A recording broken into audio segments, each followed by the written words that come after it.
Après avoir vu les principes d'Omnes, il est maintenant temps de passer au menu Engineering. Je trouve que le menu Engineering complète plutôt bien les principes d'Omnes, puisqu'on va repartir des mêmes informations, on va avoir toujours besoin des catégories de produits, nous allons avoir besoin du prix de vente, des quantités de vente, maintenant nous allons également avoir besoin de la marge unitaire qui est faite sur chacun de ces produits. Le menu Engineering vous sert à analyser comment réagit la clientèle à vos produits. Est-ce que vos produits ont une grande ou basse popularité? Et de l'autre côté, est-ce qu'ils ont une grande ou une basse marge? À partir de ces informations-là, vous arriverez à optimiser votre carte en améliorant les profits que vous réalisez dessus, en améliorant la satisfaction de la clientèle, en gérant mieux vos stocks, etc. Comme je le disais, pour réaliser le menu Engineering, vous aurez besoin d'utiliser les catégories de votre carte. Vous pouvez utiliser exactement les mêmes que pour les principes d'Omnes. Il vous faudra la liste des produits de cette catégorie, leur volume de vente sur la période que vous étudiez. Vous pouvez utiliser exactement la même période que vous avez utilisée pour les principes d'Omnes. Je vous conseille pour ce côté-là de faire plutôt d'un côté saisonnier. Entre été et hiver, vos ventes vont sûrement varier. Si vous avez une saisonnalité avec différentes affluences, différents types de clientèle, ça vaut le coup de les analyser séparément. Et de même, vous allez avoir besoin de votre marge unitaire. Pour la marge unitaire, il vous suffira de faire prix hors taxe moins vos coûts directs.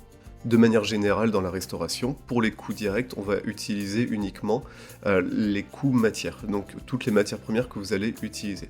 Cependant, admettons que vous fassiez cela pour de la vente à emporter, vous pourrez facilement ajouter dans vos coûts directs les coûts d'emballage, les boîtes, les serviettes, les couverts, etc.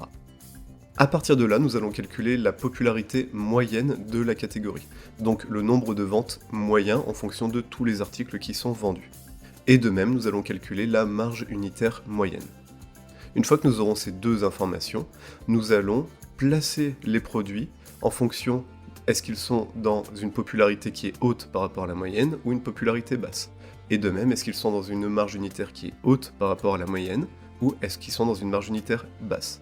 Une fois que vous aurez ces informations-là, vous pourrez classer vos produits en 4 catégories. Étoile, vélo, puzzle ou briques. Et ces catégories-là vous aideront à prendre des décisions sur ce que vous devez faire. La première catégorie, étoile, représente une forte popularité et une forte marge unitaire par rapport bien sûr à la moyenne de la catégorie. À partir de là, puisque ce produit fonctionne bien auprès de la clientèle et qu'il vous apporte une grande marge, vous n'avez pas besoin de faire quoi que ce soit. Ensuite, nous aurons la catégorie vélo. Vélo veut dire une grande popularité, mais des marges assez basses. Alors ici, c'est un petit peu plus complexe, puisque vous voulez toujours en vendre autant, mais vous voulez améliorer la marge. Pour améliorer la marge, vous avez notamment 2 solutions. Augmenter le tarif, mais si vous augmentez le tarif, nous l'avons vu avec l'élasticité de la demande, il peut y avoir le risque que vous en vendrez moins, donc vous y perdrez. Et de l'autre côté, vous pouvez chercher à améliorer les coûts. Pour améliorer les coûts, 2 solutions là encore. Soit vous renégociez vos tarifs avec vos fournisseurs pour les baisser. À ce moment-là, c'est la meilleure solution puisque cela n'impactera pas la qualité. Et de l'autre, bien sûr, c'est changer la qualité ou le portionnage. Donc changer la valeur que vont percevoir les clients de ce produit-là. C'est un petit peu plus risqué, il faut le faire vraiment avec parcimonie. La catégorie puzzle maintenant est très intéressante puisque vous allez avoir une basse popularité mais une forte marge. Donc vous voulez maintenir cette marge mais améliorer les ventes. Comment est-ce que l'on fait pour faire ceci ? Eh bien à ce moment-là on peut baisser le prix mais on risque d'impacter la marge ou on améliore la valeur perçue auprès de la clientèle. Ce qui peut être intéressant quand on réalise cette analyse est que l'on trouve un produit qui est dans la catégorie puzzle. Si jamais vous l'avez eu dans les principes d'Omnes dans la fourchette haute de la dispersion des prix, ça peut valoir le coup d'appliquer le 4e principe dessus et de le mettre en promotion, de baisser son tarif et de le mettre en avant auprès de la clientèle. Le tarif ne devra pas trop descendre afin de ne pas faire sortir ce produit-là des marges hautes. Et enfin la catégorie briques, elle, représente une basse marge avec une basse popularité.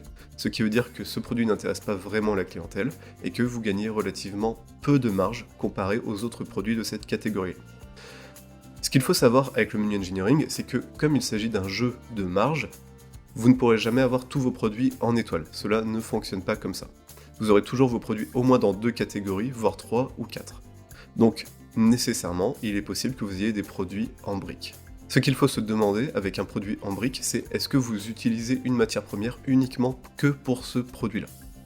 Admettons que vous vendiez un carpaccio de bœuf et que ce produit-là soit en brique au sein de sa catégorie et que vous n'utilisiez de carpaccio de bœuf nulle part ailleurs.